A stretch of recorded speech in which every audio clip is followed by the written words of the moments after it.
अजीबोगरीब ग्राहक एक दिन बैंक में घुसे। सब सूट बूट पहने हुए थे। अंदर घुसते ही 3 हिस्सों में बंट गए। एक ग्रुप सिक्योरिटी गार्ड्स पर काबू पाने के लिए गया, दूसरा टेलर को संभालने के लिए और तीसरा सीधा पैसे निकालने की जगह की तरफ बढ़ा, जैसे पूरा प्लान घंटों पहले ही दिमाग में बैठा लिया हो। उनका जो सरदार था, नाम था राजन, एक बेरहम और ठंडे दिमाग का बदमाश। वह सीधे लॉबी मैनेजर के पास गया और बिना कुछ कहे वॉल्ट के दरवाजे की तरफ बढ़ने लगा, मानो उसकी मर्जी के आगे कोई टिकने वाला ही नहीं था। मैनेजर साहब उस वक्त यह सोचकर कि किसी तरह समय बचाया जाए, जानबूझकर चाबी ढूंढने में असमर्थता जता रहे थे, लेकिन राजन यह तमाशा बिल्कुल बर्दाश्त नहीं कर पा रहा था। उसने मैनेजर को घूरते हुए कहा, तुम लोग शायद भूल गए कि इस तरह के मामलों में हर सेकंड की कीमत होती है। देर की एक नहीं चलती, हर कदम बिना गलती के उठाना पड़ता है। फिर कुछ ही पलों में कहीं से पुलिस की सीटी सुनाई दी और राजन के एक साथी ने इशारा किया कि अब निकलने का समय हो गया है। आम आदमी जो कस्टमर थे डर के मारे कांप रहे थे, अपनी जेबों में हाथ डाले अपने पैसे राजन के आदमियों को थमा रहे थे और यह देखकर राजन के चेहरे पर मुस्कान आ गई। उसने सोचा कि भागने को और भी आसान बनाने के लिए ये सबसे बढ़िया तरीका है कि लोगों को बंधक बना लिया जाए, ताकि पुलिस वाले बिना सोचे समझे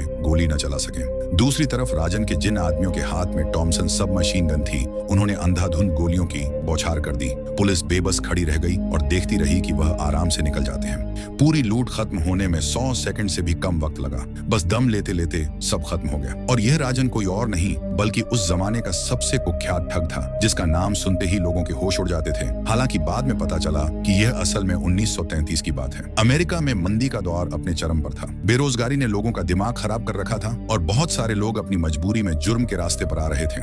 और राजन तो इसी उथल पुथल में पनपा एक बेरहम इंसान था, जिसने एक ही साल में 24 बैंकों को लूटा, जिसमें 4 पुलिस स्टेशन भी शामिल थे। हैरत की बात यह थी कि यह बेरहम डाकू औरतों के साथ अच्छा बर्ताव करता था, जैसे कोई पुराने जमाने का जेंटलमैन हो। वह किसी औरत को अपना कोट धीरे से पहना देता, मेमोरी के तौर पर अपनी टॉप हैट उसे गिफ्ट कर देता। वह कभी भी बंधकों या आम जनता को नुकसान नहीं पहुंचाता था। उसकी बंदूक हमेशा भ्रष्ट सरकार पर निशाना साधती थी, इसलिए वह बदनाम होने के बावजूद लाखों लोगों का दिल जीत चुका था। इसके बाद हम राजन की उस मशहूर जिंदगी के बारे में बात करते हैं। कैसे उसने अपने साथी कैदियों को बचाने के लिए एक खतरनाक प्लान बनाया। उसने झूठा सरेंडर कर दिया और अमेरिका की सबसे कड़ी सुरक्षा वाली जेल के अंदर घुस गया, जैसे वहां घूमना उसके बस की बात हो। राजन ने कुछ गार्ड्स को रिश्वत दे डाली, उसके साथियों ने धागे के अंदर छुपाई हुई मशीन गन हासिल कर ली और बिल्कुल प्लान के मुताबिक चेंजिंग रूम की तरफ बढ़ गए। उस वक्त राजन से पूछताछ चल रही थी, लेकिन उसके लिए जेल जाना घर जाने जैसा था। वह इतना ठंडा था कि मानो वह रोज यही सब करता हो। अंदर और बाहर के लोगों ने मिलकर काम किया और जल्दी ही हालात पर कब्जा जमा लिया। सब कुछ ठीक चल रहा था, बस जेल की वर्दी पहनकर बाहर निकलना बाकी था। लेकिन तभी राजन के एक भाई ने अपना पुराना बदला लेने के चक्कर में राजन की चेतावनी को अनदेखा करते हुए एक गार्ड को इतनी बुरी तरह पीटा कि वह अधमरा हो गया। बस फिर क्या था, दूसरे गार्ड भी हाथापाई करने लगे और देखते ही देखते गोलियों की तेज आवाज के साथ अलार्म बज उठा और राजन को दांत पीसते हुए पीछे हटना पड़ा, जबकि बाहर से वॉच टावर के अंदर बैठे गार्डों ने गोलियां बरसानी शुरू कर दी। उसी दंगे में राजन का एक साथी मौके पर ही मारा गया और जो उसका सबसे भरोसेमंद साथी था, वह भी एक गोली लगने से दर्दनाक रूप से ढेर हो गया। धूक से पागल होकर राजन ने उस अपराधी को मौके पर ही गोली मार दी और उसके बाद शिकागो की तरफ भाग निकला। यह राजन इतना बदनाम था कि अंडरवर्ल्ड में छोटे बड़े सब उससे डरते थे और उसे लोकल पुलिस का भी सहयोग मिलता था। गैंग वाले उसके लिए पैसे लूटते थे, खुफिया जानकारी जुटाते थे और उसने अपनी मदद करने वालों के साथ कभी बुरा सलूक नहीं किया। राजन हथियारों का एक्सपर्ट था। वह जानता था कि किस गन से कितना नुकसान हो सकता है और उन दिनों शिकागो में एक बड़ी डकैती की तैयारी चल रही थी, जिसका अंदाजा तुम खुद लगा सकते हो कि उसने पूरे अमेरिका को हिलाकर रख दिया। पुलिस उसे पकड़ने के लिए देश के सबसे तेज जासूसों को लेकर आई और एक स्पेशल टास्क फोर्स बनाई जो अलग अलग राज्यों में गिरफ्तारियां कर सके और यहीं से FBI की शुरुआत हुई। अब राजन के पास लड़कियों की कभी कमी नहीं थी। वह एक से एक हसीनाओं से मिलता जुलता था, लेकिन उस रात की बात अलग थी। उसे एक लड़की दिखी और वह अपने आप को रोक नहीं पाया। कोई भी उसके चार्म के सामने टिक नहीं सकता था। और फिर क्या था, दोनों जल्द ही डांस फ्लोर पर झूमने लगे। प्यार में डूबा राजन एक मासूम बच्चे की तरह हो गया। उसने बिना किसी हिचकिचाहट के अपनी असली पहचान बता दी। उसे लगा सब ठीक चल रहा है, मगर वह भूल गया कि यह दुनिया कितनी धोखेबाज है। दावत के बाद वह लड़की गायब हो गई, जैसे वह थी ही नहीं। राजन ने अपना सारा काम छोड़ दिया और अगले दिन उसके काम की जगह पर पहुंच गया, जहां उसने जोर देकर कहा कि वह उसे अपने साथ ले जाएगा। कुछ घमंडी लोग वहां खड़े थे जो बीच में टोकने लगे, लेकिन राजन ने उन्हें इतना डांटा कि सब चुप हो गए और फिर उसने अपने दिल का हाल कह सुनाया। वह लड़की उस पर फिदा हो गई और अब उन्हें अलग करना किसी के लिए भी मुश्किल था। राजन, जिसने छोटी उम्र में ही अपनी माँ को खो दिया था, को अब अपनी आत्मा के लिए एक सहारा मिल गया था। लेकिन इसी प्यार ने एक कमजोरी भी पैदा कर दी और उसी दिन से उसकी जिंदगी का सिलसिला बदलना शुरू हो गया। उस वक्त के सबसे एडवांस्ड सर्विलांस उपकरणों से जासूसों ने राजन को उसकी कार मॉडिफिकेशन की दुकान तक ट्रैक कर लिया। इतिहास के पहिए घूम रहे थे, लेकिन राजन प्यार के चक्कर में इतना खो गया था कि उसने एक स्थानीय बड़े आदमी का न्योता ठुकरा दिया जो उसे घुड़दौड़ और जुआ खेलने बुला रहा था। उसकी गर्लफ्रेंड उसके भविष्य को लेकर बहुत परेशान रहती थी, हमेशा कहती थी कि थोड़ा संभल जाओ, लेकिन राजन घमंड से कहता था, मैं ठीक हूँ, देख लूंगा सब। मगर उसकी किस्मत का साथ ज्यादा दिन नहीं निभा। उसी रात जासूसों ने उस होटल को घेर लिया जहां राजन ठहरा हुआ था और उसे धर दबोचा। जेल जाना राजन के लिए कोई नई बात नहीं थी, लेकिन इस बार सामने वाला जासूस, जिसका नाम मनोज था, कोई मामूली आदमी नहीं निकला। मनोज इतना बेरहम था कि उसने बिना देर किए राजन को इंडियाना ट्रांसफर कर दिया।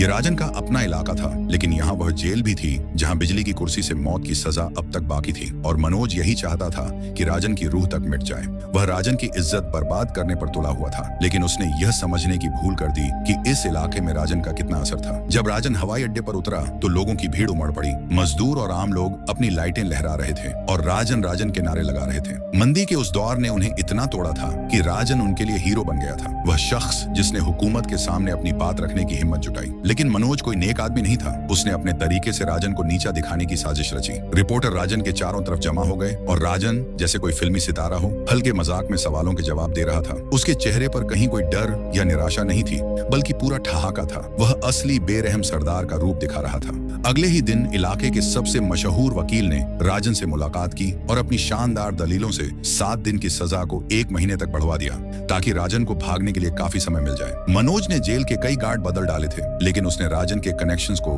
गंभीरता से लेना छोड़ दिया था। राजन ने बस आलू से एक नकली बंदूक बनाई और बस उसी के दम पर वह भाग निकला। उसके साथ ही कैदियों ने बंधक बनने का नाटक करके गार्ड्स को बाहर बुलाया, असली हथियार हासिल कर लिए, कपड़े बदले और वार्डन की नई 8 सिलेंडर कैडिलैक में बैठकर भारी पहरेदारी वाले चेक पॉइंट से आराम से निकल गए। जेल से छूटते ही राजन ने अपनी गर्लफ्रेंड को फोन लगाया और कहा कि वह सुरक्षित है। उसने उसे शिकागो न लौटने की सलाह दी, लेकिन राजन को तो अब इसकी परवाह ही नहीं थी। वह तो सिर्फ उसके पास लौटना चाहता था, भले ही फोन टैप हो रहे हों। मगर जब वह अपने पुराने अड्डे पर पहुंचा तो उसके पुराने साथियों ने उसे अंदर घुसने नहीं दिया। मनोज ने पहले ही सारे रास्ते बंद कर दिए थे। हर तरफ राजन के वांटेड पोस्टर चिपके हुए थे। उसका सफर मुश्किल हो गया था और उसके अपने फायदे के लिए साथियों ने न सिर्फ उसे मनी लॉन्ड्रिंग के काम से निकाला, बल्कि उसके सारे छिपने के ठिकाने भी खत्म कर दिए। राजन उदास और अकेला रह गया। हर तरफ जासूस ही जासूस थे, यहाँ तक कि जब वह फिल्म देखकर आराम करने की कोशिश करता, तब भी कोई न कोई उसके पीछे पड़ा रहता था। उसे ऐसा लगने लगा मानो पूरे शहर ने उसे त्याग दिया हो और दुश्मनों से घिरे राजन के पास एक बार फिर जुआ खेलने के अलावा कोई चारा नहीं बचा था। उसने इस बार सब कुछ दांव पर लगा दिया। उसने जो किराए के गुर्गे रखे थे, उन्होंने उसके आदेशों का पालन न करते हुए अंधाधुंध गोलियां चलाई और बेशर्मी से सारी लाइमलाइट खुद चुरा ली। जो बात 5 मिनट में निपट जानी चाहिए थी, वह घंटों खींच गई। इस अफरा तफरी में राजन के हाथ में गंभीर चोट लगी और उसके 2 बचे हुए साथी भी मारे गए। हालांकि वे किसी तरह बुरी हालत में भाग निकले, लेकिन राजन का हौसला साफ तौर पर टूट चुका था। जब पैसे बांटने का वक्त आया तो सबको पता चला कि खुफिया सूत्रों के अनुसार $8 लाख से ज्यादा की लूट होनी चाहिए थी, लेकिन हाथ में सिर्फ $40,000 आए, यानी हर आदमी को मुश्किल से 8,000 मिले। इससे भी बुरी बात यह हुई कि उनका एक साथी, जो डकैती के दौरान जिंदा पकड़ा गया था, मनोज की बेरहम पूछताछ में सब कुछ उगल गया और उसने राजन के छिपने की जगह भी बता दी। उस रात राजन सो नहीं सका। वह अपनी गर्लफ्रेंड की तस्वीर देखता रहा और कुछ सोचता रहा, लेकिन वह रात शांत नहीं थी। मनोज ने तुरंत पूरे इलाके को घेर लिया और फिर से गोलियां चलने लगी। राजन पीछे हटते हुए गोली चलाता रहा। वे शहर के पीछे पहाड़ों की तरफ भागे, लेकिन उसके सबसे अच्छे दोस्त को बुरी तरह गोली लग गई और उसके दूसरे साथी जब पीछा करते हुए पलट गए तो उनकी मौत हो गई। आखिर में मनोज ने अपने हाथों से उन्हें खत्म कर दिया। राजन बस अपने अच्छे दोस्त के साथ रहा और दोस्त ने उसे सलाह दी कि अब बहुत हो गया, बचकर निकल जा। लेकिन मनोज जानता था कि राजन अपनी प्रेमिका को छोड़कर कहीं नहीं जाएगा और हाँ, राजन ने उसे फिर से देख लिया था। घर नहीं जा पाने के कारण वे बस समुद्र के किनारे बैठकर भविष्य के सपने बुन रहे थे। राजन ने कहा कि वह एक आखिरी चोरी करेगा और फिर सब खत्म, लेकिन उस अंधेरी रात में उसे आगे कुछ भी दिखाई नहीं दे रहा था। अगले दिन वे अपने नए घर की चाबी लेने निकले जो एक मुखबिर उनके लिए छोड़ गया था। जैसे ही राजन की गर्लफ्रेंड उस बार के अंदर घुसी, पुलिस ने उसे दबोच लिया। उसने राजन को आंखों से इशारा किया कि पास मत आना, और राजन बस दूर से देखता रहा, कुछ नहीं कर सकता था। उसी पल उसे बचपन में अपने परिवार से छूटने का दर्द फिर से महसूस हुआ और वह पूरी तरह टूट गया, बिल्कुल एक बच्चे की तरह कमजोर और नाजुक। पुलिस थाने में उसकी गर्लफ्रेंड के साथ बहुत बुरा सलूक हुआ। उसे धमकाया गया, रिश्वत दी गई, लेकिन उसने राजन के बारे में कुछ नहीं बताया, बल्कि उल्टा एक झूठा पता बताकर राजन को भागने का समय दे दिया। पुलिस वाला धोखा खाकर इतना गुस्सा हुआ कि उसने उसे और भी ज्यादा परेशान किया, लेकिन तभी मनोज वहां पहुंच गया और उसे बचा लिया। अंत में उस गर्लफ्रेंड को एक अपराधी को छिपाने के जुर्म में 2 साल जेल की सजा सुना दी गई और इस तरह राजन से उसका आखिरी सुराग भी छूट गया। उसने राजन को चिट्ठी लिखी, कहा कि यह जगह छोड़ दे और जब वह छूटेगी तो क्यूबा में मिलेंगे, लेकिन राजन बेचैन था। वह समझौता करने को तैयार नहीं था। उसने कुछ आवारा लोगों को इकट्ठा किया ताकि वे जेल पर हमला करके उसे छुड़ा लाए। उन्होंने पहले से जगह देख ली, अगले दिन कार्रवाई का प्लान बनाया और राजन उत्साह से भरा हुआ था। बस एक फिल्म देखकर आराम करना चाहता था, लेकिन उसे यह पता नहीं था कि उसकी एक पुरानी साथी जो 10 साल से उसके साथ काम कर रही थी, उसे धोखा देने वाली थी। असल में एक स्थानीय गैंग ने उसे धमकी दी थी और मनोज ने पहले ही उसे देश से बाहर निकालने की धमकी दे रखी थी। इसलिए उस रात उसके पास राजन के ठिकाने का पता बताने के अलावा कोई रास्ता नहीं था। मजे की बात यह है कि जब मनोज गिरफ्तारी की प्लानिंग कर रहा था, राजन शिकागो पुलिस विभाग के पास से गुजरते हुए अचानक उसी अकड़ में अंदर घुस गया। और हैरत की बात यह है कि किसी ने उसे पहचाना नहीं। उसी के वांटेड पोस्टर दीवारों पर टंगे हुए थे और लोग उसके सामने से गुजर रहे थे। इस घटना ने राजन को अजीब सा हल्का महसूस कराया, जैसे कि वह अपनी किस्मत को पहले ही भांप चुका था। उसने शेव किया, अपनी पॉकेट वॉच निकाली और बाहर जाने का नाटक किया, मानो किसी आखिरी जश्न पर जा रहा हो।